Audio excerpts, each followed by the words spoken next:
सदावर्तेची करुणा मुंडे ज्या म्हणतायत की आता मला करुणा शर्मा म्हणू नका तर मला करुणा धनंजय मुंडे असं म्हणा। कोर्टाने ते आता मान्य केलेलं आहे की मी त्यांची पहिली पत्नी आहे असं करुणा मुंडे म्हणतायत।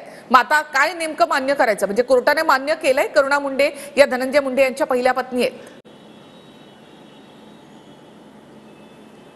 सन्माननीय निखिला ह्या खूप अभ्यासू आणि महाराष्ट्राला नोन अशा अँकर आहेत आणि एका मोठ्या चॅनलच्या आहेत।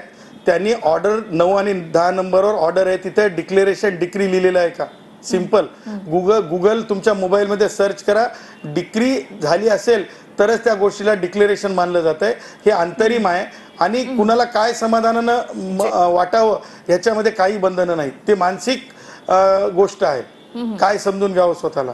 सदावर्तेजी हे करुणा मुंडे म्हणतायत आज तरी सगळ्या चॅनल्सला ज्यावेळेला मुलाखत दिली त्यामध्ये त्यांनी असं म्हटलेलं आहे की आता मला करुणा धनंजय मुंडे असं म्हणा, असं त्यांचं म्हणणं आहे। कोर्टाने ज्या अर्थी मला पोटगी देण्याचे आदेश दिलेत त्या अर्थी मी त्यांची पहिली पत्नी आहे, कोर्टाने मान्य केलंय असं करुणा मुंडे म्हणतायत। ती एक बाजू झाली। आपण सन्माननीय मंत्री धनंजय मुंडे साहेबांनी ती बाजू मान्य केली का? ती बाजू स्टँड झाली का कोर्टामध्ये त्यांच्या वतीनं?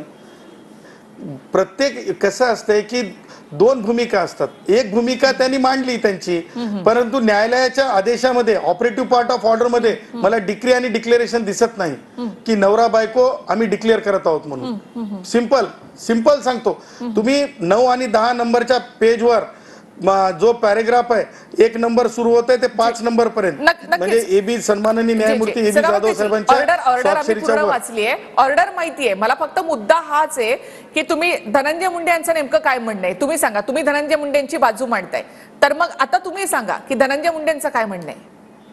बट मी तुम्हाला सांगू का, भटक्या विमुक्तांचा, आदिवासी भावांचा, अनुसूचित जातीच्यांचा, वंचितांचा, शोषितांचा मी आवाज आहे, हे लोकांनी मान्य केलेलं आहे। त्याच्यामुळे एखादा अंतरिम निकाल आला म्हणून ऐकून घ्या, ऐका मी कोर्टातच बोलत आहे। निखिला तुम्ही विचारलं म्हणून, तुम्ही माझं मत विचारलं, धनंजय मुंडे साहेबाच्या वतीनं म्हणून विचारलं, मलाही थोडासा श्वास घेण्याची संधी द्या। निखिला श्वास बंद नका करू, मी ऐका मी काय म्हणतो ते।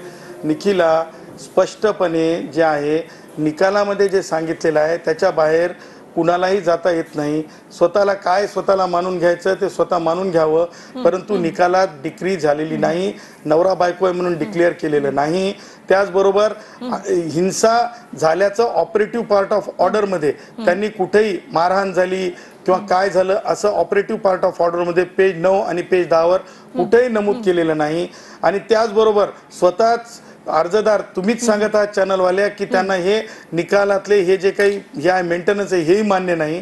त्याचबरोबर दुसऱ्या बाजूने धनंजय मुंडे साहेब सुद्धा हा आदेश चॅलेंज करू शकतील। पार्टली येस हेच आहे, त्यांनी 10 लाख रुपये की काय मागणी केली होती मला माहिती नाही, ते तुम्हाला अर्जदारांनी जर तुम्ही मुलाखत घेतली असेल तर 10-15 लाख काय मागणी केली होती, त्याच्यापैकी कोर्टाने 1,25,000 आणि 75,000 2 लाख रुपये दिले। हेच पार्टली येस आहे। आता हे आपण मान्य केलं की पार्टली येस त्यासाठी तुम्ही म्हणालात की पोटगी त्या ह्याच्यासाठी देण्यात आली, मग तसंच डोमेस्टिक व्हायलन्स साठी सुद्धा पार्टली येस असं म्हटलेलं आहे, फाइंडिंग आहे। मात्र हीच तर करुणा मुंडेंची याचिका आहे, त्यांनी हे म्हटलंय की कौटुंबिक हिंसाचाराची याचिका त्यांनी केली आहे, त्यावर पुढील सुनावणी सुरू राहणार आहे। हा, जे तुमचे शेवटचे जे 3 शब्द आहेत ना ते that are very right, that are very true. Domestic व्हायलन्सची याचिका होत असते त्याच्यामध्ये मेंटेनन्सचा अर्ज असतो, लक्षात घ्या। त्याच्यामुळे पॉइंट कोर्ट नोंद करत असताना डोमेस्टिक व्हायलन्स ऍक्टच्या संदर्भातले पॉइंट हे करायला पाहतात आणि फाइंडिंग्स म्हणजे ते पॉइंट्स आहेत फाइंडिंग पार्टली येस ते कशा अर्थानं, तर हे आम्ही अंतरिम देत आहोत एवढ्या अर्थानं।